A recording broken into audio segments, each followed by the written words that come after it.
மனிதர்கள் ஏன் சிரிக்கிறாங்க தெரியுமா? அந்த அடிமைத்தனம் தான் அவங்களுடைய சிரிப்புக்கு காரணமாக இருக்குது. இப்போ உறவுகளுக்கு அடிமையாகிறாங்கல்ல, இதெல்லாம் வந்து பிற உறவுகளுக்கு அடிமையாகி மாட்டிக்கிட்டு அவஸ்தைப்படுறாங்க. அன்பு பாசம்னு சொல்லி அவஸ்தைப்படுறாங்கல்ல, இந்த அவஸ்தை தான் அவங்க சிரிக்கிறதுக்கு காரணமாக இருக்குது. இது ஒரு அதிகப்படியான துன்பத்தை அனுபவிக்கிறாங்க. பிற உயிரினங்களை விட பிற உயிரினங்கள் எந்த வகையில் துன்பத்தை அனுபவிக்கிறாங்கன்னா, உணவு சங்கிலியில் ஒரு ஆடோ மாடோ அது சிங்கமோ புலியோ வேட்டையாடுது, அதனால தான் துன்பத்தை அனுபவிக்கிறார்கள். அதுதான் பிற உயிர்களுடைய துன்பம். ஆனால் மனிதர்களுடைய துன்பம் பாருங்கள், மனிதர்களுடைய துன்பம் பார்த்திங்கன்னா இந்த உறவுகளுக்கு அடிமையாகி போய் கிடப்பாங்க. இதுதான் மனிதர்களை வந்து ஒரு சிங்கமோ புலியோ வேட்டையாடாத மாதிரி இன்றைக்கி பாதுகாப்பாக வாழ்ந்துட்டாங்க. இன்றைக்கி பாதுகாப்பான ஒரு வாழ்க்கைக்குள்ளே மனிதர்கள் போயிட்டாங்க.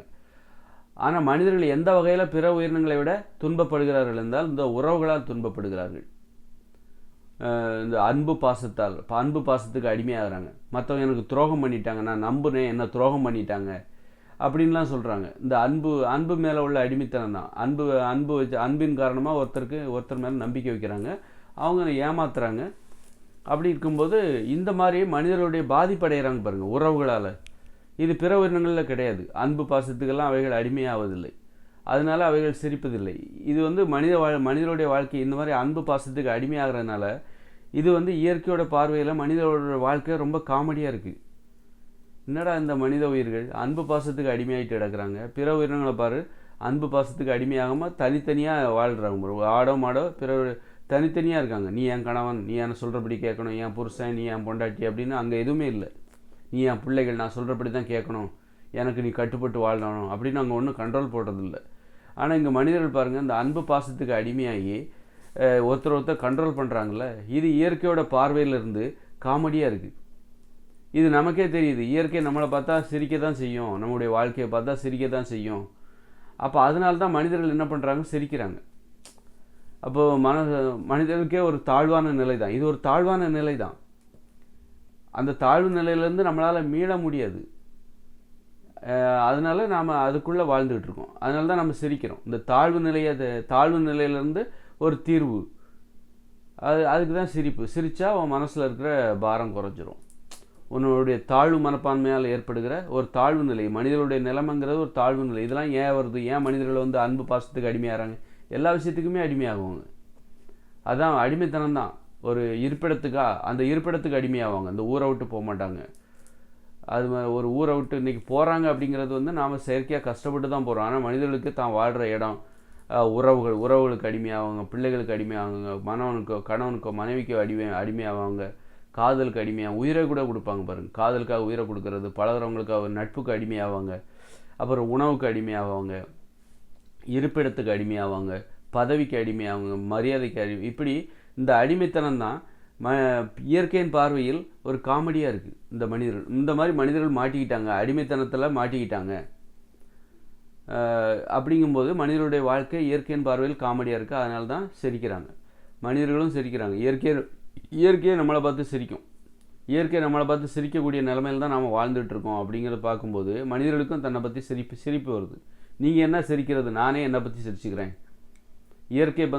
இயற்கையை நீங்கள் என்ன எங்களை பார்த்து சிரிக்கிறீங்க, நாங்களே எங்களை பார்த்து சிரிச்சுக்கிறோம் அப்படிங்கிற மாதிரி தான் அதனால தான் சிரிப்புங்கிறது ஒரு தீர்வாகவே இருக்குது. மனிதனுடைய தாழ்வு நிலை இது. அடிமைத்தனம் என்பது மனிதனுடைய தாழ்வு நிலை. அது எதனால் ஏற்பட்டது? மனம் என்கிற நோயால் ஏற்பட்டது, பயத்தினால் ஏற்பட்டது.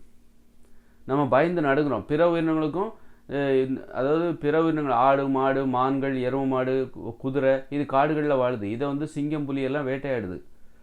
அப்படி இருக்கும்போது சிங்கம் புலிகள் வேட்டையாடும்போது என்ன ஆகுது, அவைகளுக்கும் பயம் இருக்குது. நாம் அதை விட அதிகமாக பயப்படுறோம். நமக்கு நோயே வந்துருச்சு. குரங்குகளாகிய நமக்கு நோயே வந்துருச்சு, மனம்ங்கிற நோயே வந்துருச்சு. அதனால தான் நம்ம மனிதராக மாறுறோம். அந்த நோய் தான் நம்ம மனிதராக மாற்றுது. அப்போ எந்த அளவுக்கு மனிதர்கள் பயந்தாங்குழிகளாக இருக்காங்க பாருங்கள். அப்போ அதை பார்த்து தான் மனிதர்களுக்கே சிரிப்பு வருது. நாம் இந்த அளவுக்கு பயந்தாங்குழிகளாக இருக்கிறோம். இயற்கையும் என்னடா அந்த மனிதர்கள் இப்படி நடுங்குறாங்க, அந்த பாரு மானை பாரு, அந்த பாரு ஆடைப்பாரு மாடைப்பாரு, அவைகளுக்கும் சிங்கம் புலி சிறுத்தைகள் வேட்டையாடப்படுகிற நிலைமை இருக்குது. ஆனால் நீ மட்டும் ஏன் இப்படி பயப்படுற? இப்படி பயந்து நோய் வந்துருச்சு, பயந்து நடுங்கிற அப்படின்னு இயற்கை மனிதர்களை பார்த்து சிரிக்குது. மனிதர்கள் இவ்வளோ பயந்தாங்குழிகளாக இருக்கிறாங்களே, இவ்வளோ தாழ்வு நிலையில் இருக்கிறாங்களே, நீ இந்த காடுகளில் வாழ்வதற்கே, இந்த பூமியில் வாழ்வதற்கே உனக்கு தகுதி இல்லை. ஒரு தகுதியற்ற உயிரினமாக நீ இருக்கிறாய். சிங்கம் உன்னை வேட்டையாடாமல் விடாது. புலியோ உன்னை, சிங்கத்துக்கே பிற உயிரினங்கள்கிட்டருந்து ஆபத்து இருக்குது. இந்த பூமியில் பிறந்துட்டா நீ உணவு சங்கிலிருந்து தப்ப முடியாது. ஒரு சில உயிரினங்கள் தான் தப்பும். ஆனால் எந்த ஒரு உயிரினமும் எப்போதும் பிற உயிரினங்களால் ஆபத்து இருக்குது. ஒரு கழுகாக இருந்தால் கூட வயசான காலத்தில் அதுக்கு மற்ற உயிரினங்கள்லேருந்து ஆபத்து இருக்குது. ஆனால் மனிதர்கள் தான் நிம்மதியாக, வயசானாலும் நிம்மதியாக அவங்க இறந்து போகிற வாய்ப்பு மனிதர்கள் ஏற்படுத்தியது. ஆனால் ஒரு கழுகாக இருந்தால் கூட, ஒரு சிங்கமாக இருந்தால் கூட வயசான காலத்தில் அதுக்கு ஆபத்து இருக்குது. அது நிம்மதியாலாம் சாக முடியாது. எந்த உயிரினமுமே அவ்வளோ ஈஸியாக நிம்மதியாக செத்துற முடியாது. சாகும்போது ஒரு துன்பத்தை அனுபவித்து தான், ஒரு கொடூரமான ஒரு சாவு தான் இங்கே நிகழ்ந்து கொண்டிருக்கிறது. அப்படி இருக்கும்போது மனிதர்கள் வந்து இந்த மரணத்தை பார்த்து பயப்படுறாங்க. அப்போ மரணம் எல்லாத்துக்கும் பொதுவாக தான் இருக்குது. கொடூரமாக இருக்குது. மரணமே ஒரு கொடூரம். ஆனால் அந்த மாதிரி சித்திரவதை பண்ணி சாகிறது இருக்குல்ல, அது மனிதர்களுக்கு மட்டும், பிற எல்லா உயிரினங்களுக்கும் பொதுவானதாக இருக்கிறது. அப்படி இருக்கும்போது இந்த மனிதர்கள் இதை பார்த்து ஏன் இப்படி பயப்படுறாங்க, ஏன் இப்படி நடுங்குறாங்க, மரணத்தை பார்த்து ஏன் இப்படி நடுங்குறாங்க அப்படின்னு பார்த்து இந்த இயற்கைக்கு சிரிப்பாக இருக்குது. இயற்கை வந்து நம்மளை பார்த்து சிரிக்குது. நம்ம ஒரு தாழ்வு நிலையில் இருக்கோம். நாம் ஏன் நடுங்குறோம்? இந்த மனம்ங்கிற நோயினால் தான் நம்ம நடுங்குறோம். நடுங்கினால்தான் தான் நமக்கு மனம்ங்கிற நோயே ஏற்பட்டுச்சு. நம்ம இந்த மாதிரி பயந்தோம் அப்படிங்கிற, பயந்து போய் நடுங்கினோம். அதனால்தான் நமக்கு இந்த மனம்ங்கிற நோயை ஏற்பட்டுச்சு. நமக்கு இந்த பூமியில் வாழ்வதற்கு தகுதியற்ற உயிரினம் எதுன்னா அந்த மனிதர்கள் தான். குளிரை தாங்கிக்கிட மாட்டாங்க. குளிர், வெயில் எதையுமே தாங்கிக்கிட மாட்டாங்க. எளிதில் நோய் தொற்றக்கூடியது இந்த மனித உயிர்களுக்கு. அன்புக்கு அடிமையாவாங்க. அதனால் இந்த பூமியில் வாழ்வதற்கு ஒரு ஆடு மாட்டுக்கு கூட இந்த குளிர், மழை, திறந்த வெளியில் இருக்கும். மழை பெஞ்சால் நைட்டு ஃபுல்லாக மழை பெய்யும். புயல் மழை பெஞ்சாலும் சரி, 2-3 நாள் தொடர்ந்து மழை பெஞ்சாலும் அந்த மழையில் நனைஞ்சிக்கிட்டே இருக்கும் ஆடு மாடும். அந்த காட்டில் வாழ்கிற ஆடு மாடு மான்கள் எல்லாமே. ஆனாலும் அவைகள் ஒன்றும் ஆகாது. அது அந்த அளவுக்கு தாங்குகிற திறன் இருக்குது. இயற்கை தாங்குகிற திறன் நமக்கு அது கிடையாது. ஒரு நாள், அதாவது ஒரு மார்கழி மாத குளிரில் ஒரு நாள் வெளியில் படுத்தாலே மறுநாள் நம்ம காய்ச்சல் வந்து சளி பிடிச்சி செத்து போயிடுவோம். அந்த அளவுக்கு வாழ்வதற்கு, இந்த பூமியில் வாழ்வதற்கே தகுதியற்ற ஒரு உயிரினம் தான் மனிதர்கள் இயற்கையின் பார்வையில். நாம் தான் குடிசெல்லாம் கட்டி வெளிக்காற்று உள்ளாத வராததுக்கு ஒரு மருத்துவமனையில் நம்ம வாழ்ந்து கொண்டு இருக்கிறோம். நாமெல்லாம் நோயாளிகள். மனிதர்கள் நோய் வந்துச்சுனாலே நீ வாழ்வதற்கே தகுதியற்றவர்கள். நோயாளிகள் வந்துட்டாங்க, நோயாளிகள் ஆகிட்டாங்கன்னு இல்லையா அவங்க வாழ்வது. அப்போ மனம்ங்கிற நோயால் பாதிக்கப்பட்ட அந்த மனிதர்கள் இந்த பூமியில் வாழ்வதற்கே தகுதியற்றவர்கள். அது ஒரு தாழ்வு நிலை, அது ஒரு இழிவு நிலை. அப்போ தான் வந்து நம்ம துன்பத்திலேருந்து நம்ம இழிவு நிலையை நாமளே ஏற்றுக்கணும். அப்படிங்கும்போது தான் அதுக்கான மருந்து தான் சிரிப்பு. நீங்கள் என்ன இந்த இயற்கையை பார்த்து, இந்த இயற்கையை பார்த்து நம்மளை பார்த்து சிரிக்குது, நீங்கள் என்ன சிரிக்கிறது, நாங்களே எங்களை பார்த்து சிரிச்சுக்கிறோம் அப்படின்னு நம்மளை பார்த்து சிரிச்சுக்கிறோம். சிரிச்சுக்கிட்டு நாங்கள் வந்து இந்த பூமியில் வாழ்கிறதுக்கு எங்களுக்கு தகுதி கிடையாதா அப்படின்னு சொல்லி, இதை பாரு அப்படின்னு சொல்லி மனிதர்கள் என்ன பண்ணுறாங்க, எங்களுக்கு தான் இந்த பூமி அப்படின்னு சொல்லிட்டு தங்களுக்கானதாக இந்த பூமியை மாற்றுகிறார்கள். எங்களை வந்து, எங்களுக்குள்ள பயம்தான் எங்களுடைய பலமே. எங்களுடைய பயம் நாங்கள் நடுங்குறோன்னு சொல்லி தான் நீங்கள் பார்த்து பயந்தீங்க. எங்களுடைய பயம்தான் எங்களுடைய பலமே அப்படின்னு சொல்லிட்டு என்ன பண்ணுறாங்க, அந்த பயத்தை வச்சுக்கிட்டே குடிசையை கட்டுறாங்க. குளிரை பார்த்து எங்களுக்கு பயம்தான், அதுக்காக அப்போ நாங்கள் குடிசையை கட்டிக்கிறோம். இப்போ எங்களுக்கு குளிர்லையே. உங்களுக்கு குடிசையே தேவையில்லை. ஒரு ஆடு மட்டும் குடிசையே தேவையில்லை, குளிரை தாங்கி கொள்ளும். ஆனால் எங்களுக்கு குளிரை தாங்கணும்னா எங்களுக்கு குடிசை தேவை, ஆடை தேவை. அப்போ தான் நாங்கள் உள்ளுக்குள்ளே கதகதப்பாக தூங்க முடியும். அப்படின்னா நாங்கள் குடிசை கட்டிக்கிறோம். எங்கள் நிலைமை இதுதான் அப்படின்னா அதை நாங்கள் ஏற்றுக்கிறோம். மனிதர்கள் கஷ்டப்பட்டு வாழ வேண்டிய நிலைமை. கஷ்டப்பட்டால் தான் மனிதர்களால் உயிர் வாழ முடியும். குளிக்கணும், 2 வாட்டி குளிக்கணும், பல்லு தேய்க்கணும், இல்லைன்னா புண்ணு வந்துடும் உடம்புல, வாய் நார ஆரம்பிச்சிடும். இப்படி குளிக்கலைன்னா அப்போ இந்த மாதிரி மனிதர்கள் தன்னைத்தானே பாதுகாக்க வேண்டியது இருக்குது. பிற உயிரினங்களுக்கு அது தேவையில்லை, பல்லு துலக்க வேண்டிய அவசியம் இல்லை. பிற உயிரினங்கள் ஆடோ மாடோ பல்லு துலக்க வேண்டிய அவசியம் இல்லை. அவைகள் நாக்கு பார்த்திங்கன்னா அவ்வளோ தூய்மையாக இருக்கும், பல்லு துலக்காமலே. அவைகள் பற்களில் கரைப்படுவதில்லை. இந்த மாதிரி பிற உயிரினங்கள் இயற்கையாகவே அவ்வளோ பாதுகாப்பாக இருக்குது. நமக்கு அது கிடையாது. நாம் தான் நம்மளை பாதுகாத்துக்கணும். குளிரை தாங்க முடியல, குளிக்கலைன்னா புண்ணு வந்துடும். இப்படி குண்டி கழுவணும்னா என்ன ஆகும், அந்த பகுதியே புண்ணாயிடும். பிறப்புறுப்பை தூய்மை செய்யணும், பிறப்புறுப்பை தூய்மை செய்யலைன்னா என்ன ஆகும், அந்த பகுதியே புண்ணாகி பிறப்புறுப்பு புண்ணாயிடும். இப்படி மனிதர்கள் இக்கட்டான ஒரு பயங்கரமான நோயாளிகள், ஆபத்தான நோயாளிகள், ஆபத்து நிலையில் இருக்கிற ஐசியூ வார்டில் அட்மிட் பண்ணப்பட்ட நோயாளிகள். இந்த வீடெல்லாம் என்னதுன்னா மருத்துவமனைகள். இதெல்லாம் மனிதர்கள் நோயாளிகள் என்றால் வீடுகள் அனைத்துமே மருத்துவமனைகள். அவர்களுக்கு இது போன்ற ஒரு பாதுகாப்பான சூழ்நிலை, குளிர் தாக்காத மாதிரி இது போன்ற இதெல்லாம் தேவைப்படுது. அப்போ இயற்கையின் பார்வையில் மனிதர்கள் நகைப்புக்குரியவர்கள். இந்த மாதிரி பரிதாபத்தில் இருந்தால் ஒருத்தரை பார்த்து நம்ம சிரிப்பாங்கள்ல. ஒருத்தர் ரொம்ப பரிதாபத்திற்கு இக்கட்டான குளிரை தாங்க முடியல இவரால், அவங்கள பார்த்து சிரிப்பாங்கள்ல. ஒருத்தர் நடுங்கிறாரு, பயந்து போய் நடுங்கிறாரு அப்படின்னா, ஒருத்தர் சண்டைக்கு வராரு, ஒருத்தர் நடுங்கிறாருன்னா நடுங்கிறவர் பார்த்து நம்ம சிரிப்போம், அப்படி தானே? அதுபோல் தான் மனிதர்கள் இந்த இயற்கையை பார்த்து நடுங்கிறாங்க, கிடுகிடுன்னு நடுங்கிறாங்க இயற்கையை பார்த்து. ஐயோ எனக்கு பயமாக இருக்குது, குளிர்னா பயமாக இருக்குது அப்படி இப்படின்னு பயந்துக்கிட்டு குடிசையை கட்டிக்கிறாங்க, குடிசைக்குள்ளே போய் ஒளிஞ்சிக்கிறாங்க. அப்போ மனிதர்களை பார்த்தா இந்த இயற்கைக்கு சிரிப்பாக தான் வரும்.